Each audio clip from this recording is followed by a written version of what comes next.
They built a wall across my family's only road without warning, no signs, no papers, just concrete and cold authority. What started as a simple fight over land quickly spiraled into a battle of wills against a ruthless HOA president who weaponized bureaucracy, dragging neighbors into a web of lies, legal warfare, and dirty tricks. This isn't just a story about property lines, it's about legacy, survival, and the quiet power of standing your ground when everything you love is under attack. Stick around, because the next move changed everything, and it wasn't what anyone expected.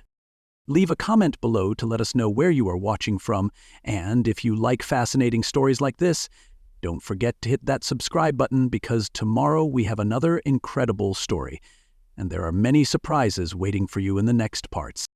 I still remember that morning like it was yesterday. I stepped outside my old farmhouse, coffee in hand, ready to start another day on the ranch my family has worked for 3 generations. But there, rising up like a fortress, was an 8-foot wall, blocking my only road to the highway. Standing next to it was Diana Willoughby, the new HOA president from the subdivision next door, holding a clipboard with that fake sweet smile that makes your skin crawl. No warning, no explanation, just a cold, concrete barrier slicing through my land and my peace of mind. The whole neighborhood was already scared of her, but for me this felt like a punch to the gut. That road wasn't just dirt and gravel. It was a lifeline, a family legacy. Diana's fake cheerfulness didn't fool me. "Good morning, Mr. Dunlop," she said, voice syrupy but dripping with venom. "I'm just protecting the community's interests." She acted like I was a kid who didn't understand grown-up rules when she claimed that road was under HOA management now. I stood there, trying to keep calm, channeling the advice my dad had given me 1,000 times.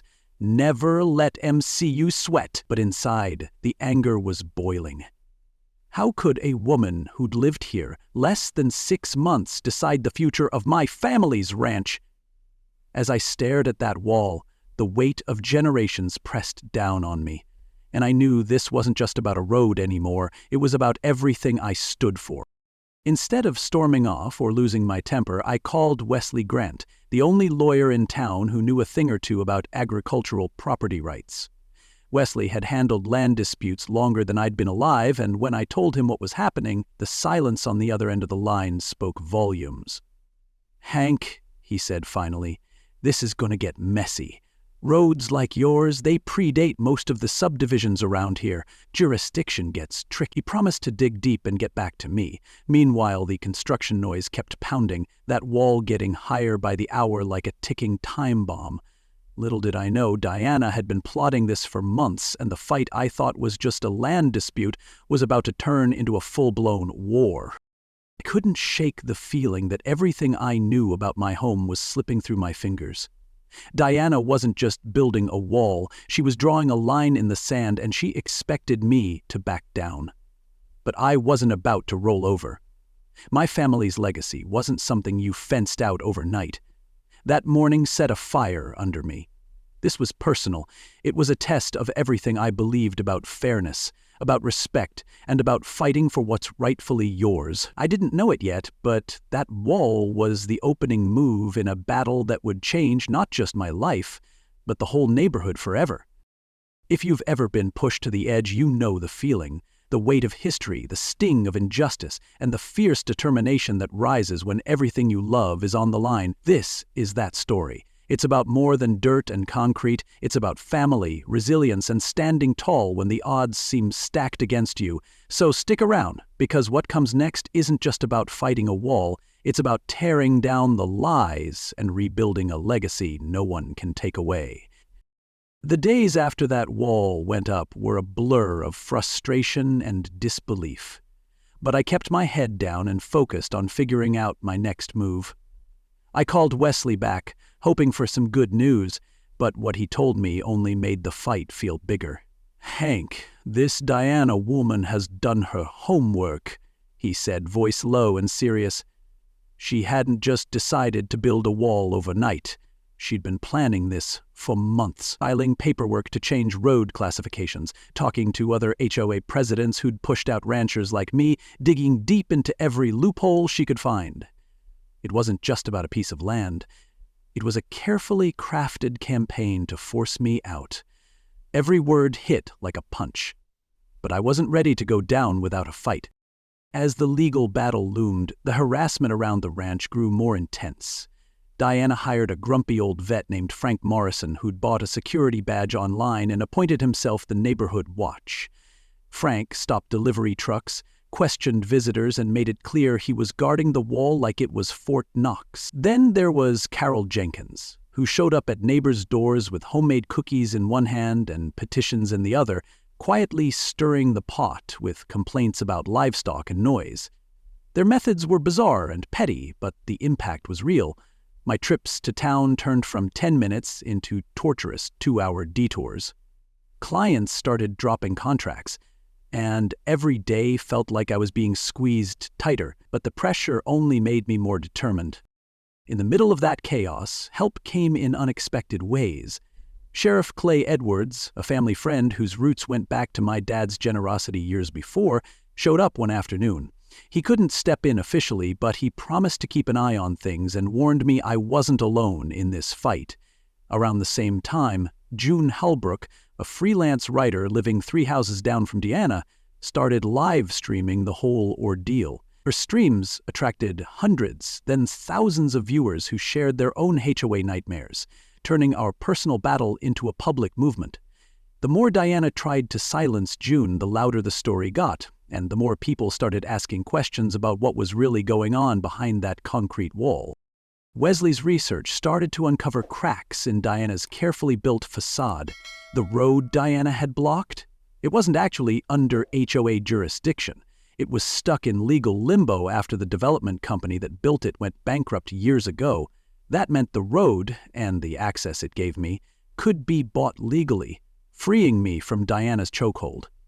It was a small crack, but enough to give me hope. I could almost see the path to turning the tables, but it meant patience and strategy. Wesley warned me, "This is going to take time. Don't rush." Sometimes the quiet ones win because they wait for the right moment. Those words stuck with me as I watched the wall grow higher each day. The sound of cement mixers and pounding blocks became a constant reminder that Diana wasn't backing down. She wasn't just building a wall, she was trying to erase my family's history and push me off the land my granddad had worked all his life. The weight of it was crushing, but it also lit a fire inside me. I realized this wasn't just a fight over dirt and concrete. It was a fight for respect, for legacy, and for the kind of justice that doesn't come easy but hits harder when it finally arrives. The war had only just begun. The moment Wesley told me that the road wasn't legally under HOA control felt like a crack in the dam holding back a flood I'd been bracing for. That road, the very lifeline my grandfather had driven cattle down for decades, wasn't just some dusty stretch of dirt. It was a symbol of everything my family stood for. And suddenly, it wasn't owned by Diana or the HOA at all. It was tied up in legal limbo ever since the development company that had built the road went bankrupt years ago. That meant it could be bought, owned outright, and protected. For a small price compared to what most would expect, $12,000, 0 cents. I was about to hold the ace no one else knew existed. It was like buying a secret key to a locked door Diana had no right to close. The irony wasn't lost on me. The same ground she tried to fence off was about to become my strongest shield and weapon. While the paperwork for that purchase was grinding through government channels, I turned my attention to what I called the tractor reveal. My answer to the concrete barrier Diana had thrown up. I tracked down 8 used tractors, some barely holding together, others needing serious work, but I had a vision for them. I painted 4 of them bright yellow, like sunflowers standing tall under the sun, and the other 4 a deep, rich red, like ripe tomatoes ready for harvest. These weren't just farming machines, they were symbols of life, endurance, and the stubborn heart of ranching that Diana sought to erase. Arranged along the newly purchased road, lined up like an army of mechanical sentinels, those tractors sent a clear message. This land was not up for grabs. Every morning I climbed onto the lead tractor, coffee in hand, and sat there watching the sun rise, paint the sky, waiting for the moment Diana's reign of concrete would be challenged in the most vivid way possible. Diana's response was as relentless as the wall itself. The harassment escalated, more absurd and aggressive with each passing day. Suddenly, I was bombarded with official-looking violation notices. Noise complaints about tractors, accusations of improper storage of equipment, environmental concerns that made no sense, all baseless but dressed up in enough legal jargon to make anyone pause. She convinced county inspectors to conduct a parade of environmental reviews, forcing me to escort bureaucrats who hunted for problems like bloodhounds on a scent, while my ranch operations slowed to a crawl. Carol Jenkins, her devoted lieutenant, took to organizing community safety patrols, which were really just door-to-door campaigns to find anything, no matter how minor, to report me for. Frank Morrison had taken his self-appointed security role seriously, stopping trucks and questioning delivery drivers as if he had the power of a sheriff's badge. It was a campaign designed to wear me down, to drain my resources and patience, until selling the ranch seemed like the only sane option. But every attempt to crush me only fanned the flames of my determination. In the middle of this pressure cooker, an unexpected lifeline appeared. June Halbrook, a freelance writer living 3 houses down from Diana, began live streaming the entire saga. Her streams were raw, real, and unfiltered, capturing every ridiculous HOA tactic and every act of resistance. Soon hundreds, then thousands of viewers tuned in from across the region, sharing their own stories of HOA battles and neighborhood fights. Social media transformed from a distraction into a powerful arena where truth could fight back against manipulation. June's live broadcasts forced Diana and her enforcers into the spotlight, turning their harassment into public spectacle. Even Sheriff Clay Edwards, though bound by protocol, took notice and lent quiet support from behind the scenes. Knowing he was watching gave me strength. Sometimes justice starts with community, and sometimes it begins with one person refusing to back down, no matter how high the odds. Meanwhile, Wesley kept peeling back layers of Diana's plan. The picture he painted was grim and calculated. Diana's goal wasn't community safety or neighborhood standards. It was profit.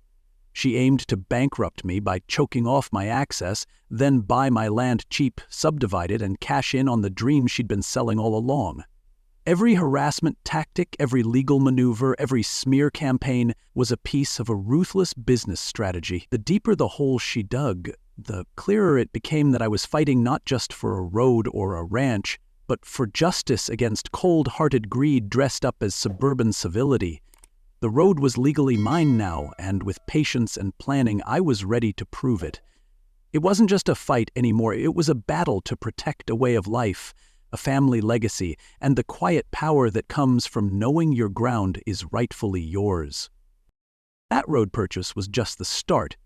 Wesley and I registered Dunlop Ranch Transportation LLC, turning my ranch operations into a legitimate commercial business, giving me the legal footing to operate trucks and tractors on what was now my private road. We installed official-looking signs declaring the road private property and authorized vehicles only. The 8 tractors, painted like mechanical soldiers, stood guard along that stretch of land. Each machine flew a small American flag on its antenna, colors of farming, resilience, and heritage, waving against the backdrop of concrete and control. The tractors weren't just equipment, they were a symbol, a statement that said, "You can try to fence us out, but you won't erase us." And while I sipped coffee on the lead tractor one chilly morning, watching the sun warm the red and yellow steel, I realized something important. Diana had no idea the fight she started would cost her more than just a road. It was going to cost her control. The day I lined up those 8 tractors along the newly purchased road, painted bright yellow and deep red, was the day everything changed. What started as a quiet stand of machines became a roaring statement. They weren't just tractors anymore. They were an army, a barricade, a billboard screaming back at Diana and her concrete wall. As the sun rose, casting long shadows over the dirt, I sat on the lead tractor, coffee steaming in hand, waiting for the inevitable moment Diana would realize her grip was slipping. That morning, June Halbrook's live stream went live, and within minutes, hundreds of viewers tuned in to witness what she called Justice Day, when farmers fight back. The chat buzzed with excitement. People loved seeing a rancher stand up to suburban bureaucracy with muscle and brain. It didn't take long before Diana appeared, bursting out of her house in her bathrobe and slippers, hair wild and face flushed with fury. She wielded a spray paint can like a weapon, sprinting toward the tractors with a scream that sounded more like a battle cry than a neighborly complaint. The irony wasn't lost on me. The same woman who built a wall to block my family's legacy was now trying to vandalize her own fortress to paint me as the villain. I climbed down from my tractor with slow, deliberate calm, coffee mug in one hand and eyes locked on her. "Ma'am," I said, pointing at the big sign that read, "Dunlop Ranch Road Private Property. Can you read what this sign says?" The effect was immediate. Diana froze mid-spray, confusion and disbelief washing over her face as the truth sunk in live on camera. Behind her, Frank Morrison and Carol Jenkins appeared, drawn by the commotion but clueless about what they were witnessing. Frank's expression shifted through confusion, anger, and finally reluctant resignation. That moment felt like watching a slow-motion collapse of a house of cards. Diana screamed about fraud and harassment, but her words bounced off the tractor line like pebbles against steel. And then came the arrival of Sheriff Clay Edwards. He pulled up slowly, stepping out of his patrol car with the kind of steady confidence that made you know he was there to restore order. Diana launched into a tirade about illegal parking and public nuisance, waving the spray can around as if it were evidence of my guilt. But Clay remained calm, asked for my documentation, and after carefully reviewing everything, declared to the gathering crowd, "Everything here is in order. This is private property, and Mr. Dunlop has every right to park his equipment on his own road." Diana's shock was palpable. Watching her realization unfold in crystal-clear live footage as June streamed to thousands was a moment I'll never forget. Frank tried one last, desperate claim about traditional right-of-ways, but Clay shut it down fast and firm. The crowd that had gathered was a mix, some angry, some amazed, a few quietly cheering, and the chat exploded. Comments flooded in. "Best justice served all year." It was more than a victory. It was a public humiliation of the bully who thought she could steamroll a family's legacy with paperwork and threats. The tractors remained lined up like sentinels, a colorful wall that Diana could neither paint over nor bulldoze. That day marked a turning point in the battle. Diana's carefully constructed authority cracked, and her house of cards began to crumble. She called emergency HOA meetings, tried to rally support, but the neighborhood was starting to see the truth behind her veneer. June's live streams had turned the local spotlight on Diana's desperation and manipulation, attracting viewers far beyond our little corner of the county. And as I sat back on my lead tractor, sipping coffee under the morning sun, I felt a deep, quiet satisfaction. The wall Diana had built wasn't just a physical barrier. It was the opening salvo in a war she had no idea she'd just lost. The fight wasn't over, but for the first time since it began, I was the one setting the terms. Walking into that courtroom felt like stepping into a coliseum where every word was a weapon and the truth was fighting for its life. Diana arrived surrounded by her legal entourage, her expensive lawyer Marcus Whitfield carrying the kind of confidence that only a six-figure hourly rate can buy.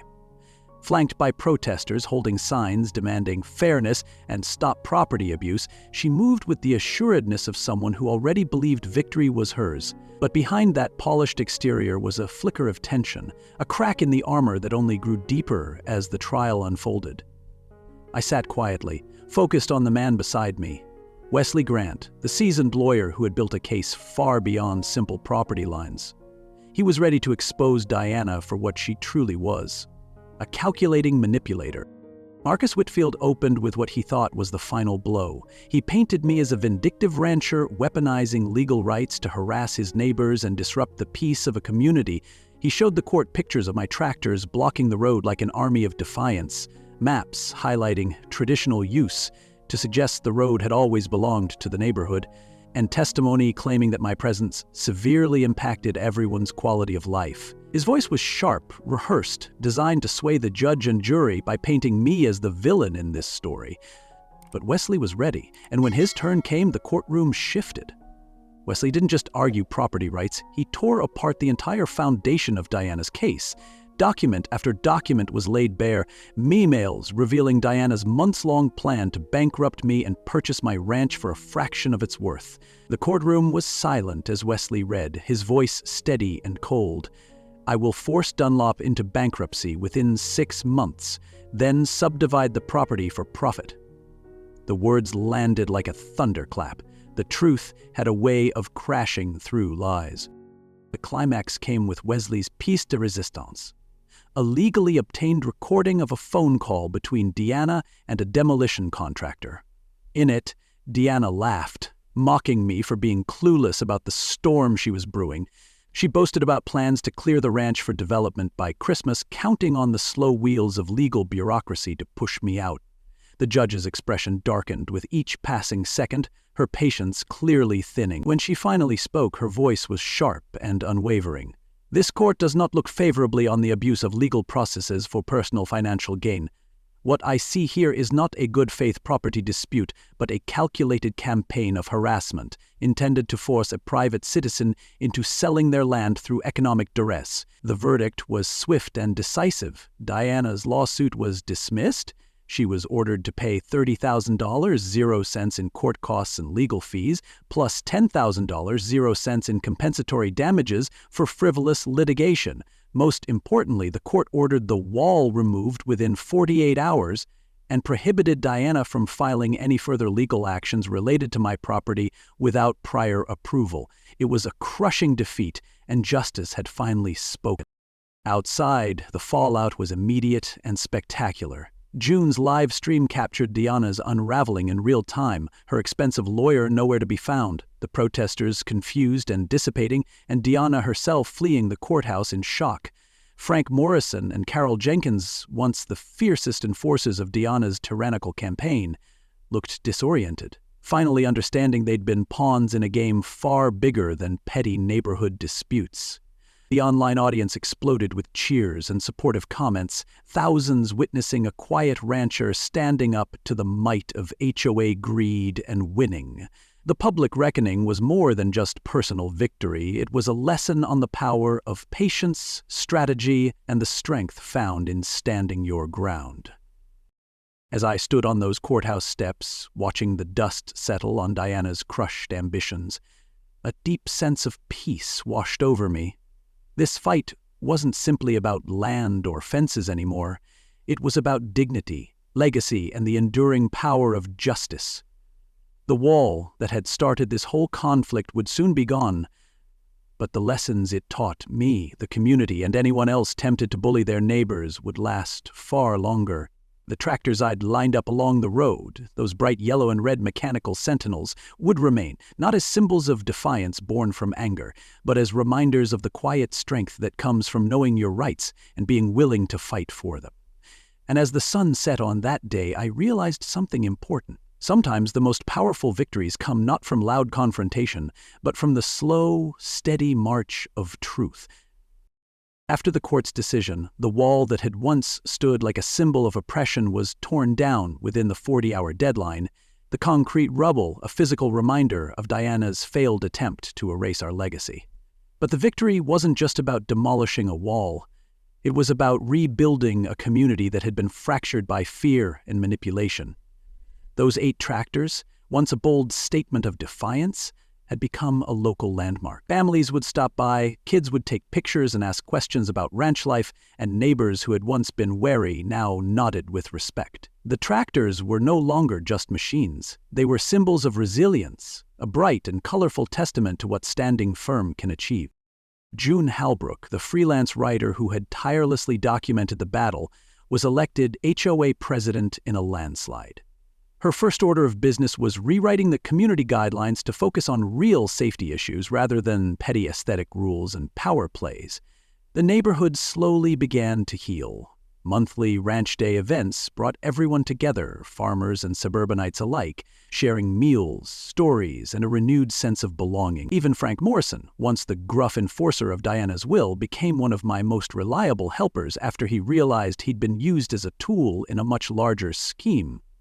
The neighborhood that Diana had tried to control now pulsed with genuine community spirit. Business on the ranch didn't just survive the ordeal, it thrived. New customers sought out a ranch that stood for integrity and perseverance, proud to work with the man who had stood up to the HOA's heavy hand and won. Wesley Grant's reputation grew, too, as word spread of the legal battle and the thoroughness of his work.